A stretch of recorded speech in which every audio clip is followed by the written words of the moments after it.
जब विवाह के पश्चात सीता जी विदा होने लगी तो वहाँ ऐसा कारुणिक दृश्य उपस्थित हो गया कि मनुष्य की कौन कहे, पशु पक्षी भी बिलखने लगे। सीता जी जो तोता मैना पाल रखे थे वे भी विलाप करने लगे। इसी प्रसंग पर प्रस्तुत है श्री ब्रह्मेश्वर नाथ मिश्र जी महाराज द्वारा रचित ये रचना, जिसे मैं आपके समक्ष पढ़ के सुनाने का प्रयास करूँगा। सिया सजना के संग में अवध को चली, सिया सजना के संग में अवध को चली। रोए बाप महतारी जिनके रहली दुलारी, रोए बाप महतारी जिनके रहली दुलारी। आज सुनी होई गईल घर अंगनवा गली, आज सुनी होई गईल घर अंगनवा गली। सिया सजना के संग में अवध को चली, सिया सजना के संग में। छुटली सखिया सहेली जिनके संग बरसों खेली, छुटली सखिया सहेली जिनके संग बरसों खेली।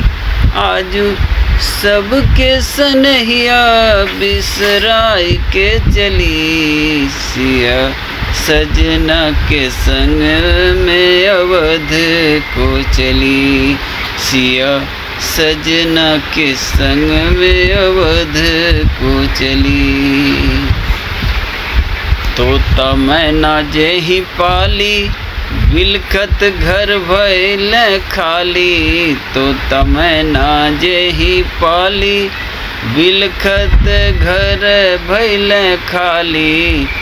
बिलखत सिया सुकुमारी चली पिय की गली, सिया सजना के संग में अवध को चली, सिया सजना के संग में अवध को चली।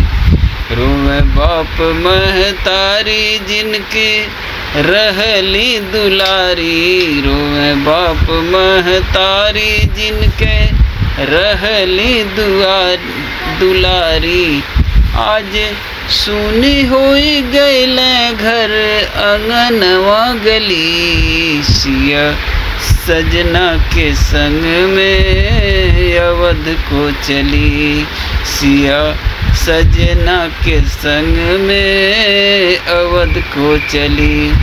छुटली सखिया सहेली जिनके संग बरसों खेली, छुटली सखिया सहेली जिनके संग बरसों खेली। आजू सबके सनहिया बिसराई के चली, सिया सजना के संग में अवध को चली, सिया सजना के संग में अवध को चली। तोता मैना जेहि पाली बिलखत घर भइल खाली, तोता मैना जेहि पाली बिलखत घर भइल खाली। बिलखत सिया सुकुमारी चली पिय की गली, सिया सजना के संग में अवध को चली, सिया सजना के संग में अवध को चली, सिया सजना के संग में अवध को चली। मित्रों, आपको ये रचना कैसी लगी कमेंट बॉक्स में अवश्य बताएं। फिर मिलते हैं अगली रोचक कहानी, कविता और भजन के साथ। तब तक के लिए जय सिया राम।